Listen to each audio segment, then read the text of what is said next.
Decíamos la semana pasada que existe un misterio. ¿Cómo es posible que una élite pequeñita pueda poner en jaque a toda la sociedad movilizada? Sucede que los grupos pequeños concentran más fácilmente el poder y tienen menos obstáculos para institucionalizarlo. La natural pluralidad de grandes colectivos hace difícil la institucionalización. El gobierno de todas y todos es siempre complicado. No es imposible, pero es mucho más difícil que si fuéramos una pequeña élite. Camino largo, pues.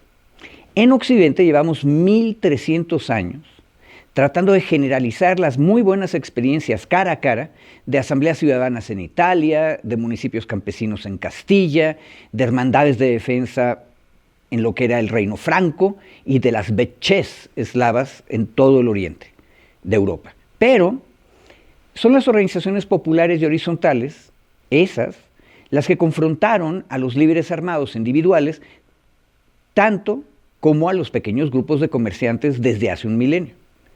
Pero siempre tienen broncas. También hemos hecho revoluciones pequeñas, chiquitas, varias en Florencia, y guerras sin cuartel a los nobles bandoleros en Castilla y en Aragón. También hicimos revoluciones grandes en Inglaterra, en Francia, en Estados Unidos, en todas las Rusias y la nuestra, aquí en México. Estos esfuerzos colectivos apenas hace 2 siglos, acuérdense, 1300 años, pero apenas hace 2 siglos, lograron meter el principio democrático, que todos somos iguales y votamos igual, en las constituciones. Pero aún no convencemos a la mayoría de las élites. Miren ustedes los argumentos de la burocracia judicial en contra de elegir jueces y juezas en los debates de este año, aquí en México. Regresemos a las burocracias. ¿Cómo nacen? ¿Las necesitamos realmente? ¿Podríamos tal vez mejorarlas? Varias veces les he contado de un libro de James Q. Wilson, que se titula precisamente Burocracia. El subtítulo es ¿qué hacen las agencias del gobierno y por qué lo hacen así? Se trata de un libro hecho a partir de casos concretos, aunque si ustedes revisan el índice eso no va a quedar muy claro. Se los cuento. El autor organiza su texto en 6 partes. 1, organizaciones. 2, los operadores.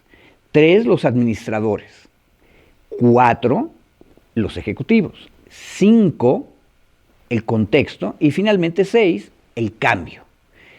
Esos asuntos nacen de la reflexión de Wilson y son abstractos, pero esa reflexión nació de análisis de casos y realidades concretas. El libro nació como un apoyo para los posgrados de Ciencia Política y Administración Pública en Estados Unidos, a fines del siglo pasado, ahí por los 1990. Por lo mismo, es muy didáctico. De hecho, uno se divierte leyéndolo. Es una cosa rara. El primer capítulo de la sección sobre organizaciones se titula Ejércitos, prisiones y escuelas. Nada más lee uno ese capitular y empieza a canturrear aquello de We Don't Need Your Education, de la canción Another Brick in the Wall de Pink Floyd.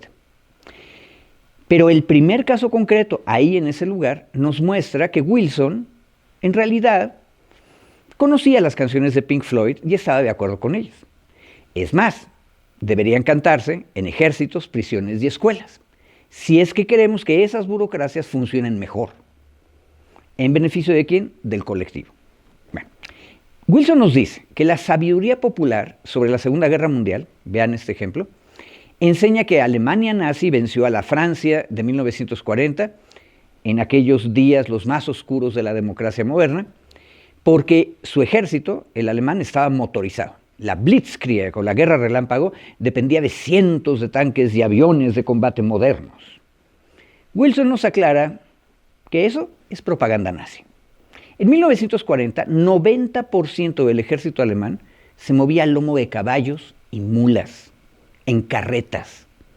Hoy en día sabemos que el Blitz contra Francia hubiera podido terminar en un desastre si los aliados hubieran reaccionado a tiempo. Porque la mayor parte de las tropas alemanas, ese 90%, se había quedado atrás, rezagado, mientras las pocas divisiones Panzer avanzaron hacia la costa. Wilson nos muestra que la verdadera diferencia entre el ejército alemán y el francés en 1940 era cómo estaban educados, cómo estaban formados los oficiales a cargo de las operaciones. Subtenientes, tenientes, capitanes. La escuela militar prusiana enseñaba a esos oficiales a tomar iniciativa para lograr los objetivos que se les habían ordenado. Esto es sentido común. El mando no puede saber qué circunstancias específicas van a enfrentar las tropas en el campo y los retos inesperados que van a aparecer en cada batalla. Así que se le enseña a la oficialidad a evaluar por sí misma el terreno, tomar decisiones y luego, por supuesto, asumir la responsabilidad de cada acto. En cambio, la escuela militar francesa enfatiza la obediencia jerárquica y eso obligaba a los mandos a dar instrucciones detalladas y hasta por escrito a sus oficiales. Y estos nunca estuvieron bien entrenados para tomar decisiones fuera de lo que estaba ordenado en el papel. La tragedia de este acercamiento se vio en mayo de 1940. El generalato francés completito se quedó pasmado ante la innovación de una pequeña vanguardia blindada alemana. De hecho, en ese momento Francia tenía más tanques que Alemania. Solo uno de los generales franceses, uno en el frente, un tanquista llamado de Gaulle, se dio cuenta del cambio de circunstancias y propuso responder flexiblemente. ¿Qué hizo el alto mando francés? Lo mandó callar. Wilson nos enseña lo importante que es el material humano, las mujeres y los hombres que forman las instituciones. ¿Queremos que tomen la iniciativa en territorio o preferimos que se restrinjan a obedecer lo que dice un manual de operación elaborado en un escritorio hace 10 años? El libro de Wilson contiene muchos más ejemplos concretos y con ellos en mente va proponiéndonos una idea general que vale la pena subrayar aquí. Las burocracias nacieron para hacer cosas importantes para el colectivo. Sin embargo, ese colectivo, la sociedad humana, tiene un profundo miedo al poder que una burocracia puede reunir. Por eso, trata de controlarla siempre con reglas duras. ¿Por qué el ejército francés enfatizaba la obediencia? Porque venía saliendo de una tragedia nacional en el Affaire Dreyfus, que he hablado de aquí, en este espacio, de ese asunto. Recordemos, la burocracia militar francesa puso sus intereses de casta y sus prejuicios racistas antes que la seguridad nacional. Ante un grave caso de espionaje, culparon a un inocente, Alfred Dreyfus, solo porque era judío, y dejaron libre al verdadero espía.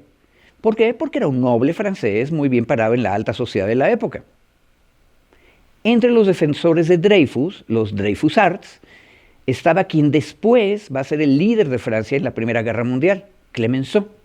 Y una de las frases más conocidas de Clemenceau es: la guerra es algo tan importante que no puedes dejarlo en manos de los militares. Ese es el contexto de desconfianza democrática en los militares. Acordémonos del índice de Wilson. Francia había entrenado a sus oficiales solo para obedecer, nunca para tomar la iniciativa, porque desconfiaba de ellos. Cuando cambiaron las circunstancias y esos oficiales y generales necesitaron reaccionar ante lo inesperado e innovar, solo un hombre pudo hacerlo. Y no lo dejaron hacer nada. Por supuesto, ese ciudadano, de Gaulle, sería el que iba a dirigir la resistencia, quien vencería a los fascistas franceses y quien después va a fundar una nueva república. ¿Qué tipo de burocracia necesita México? ¿Obedientes o innovadores? ¿De escritorio o de territorio?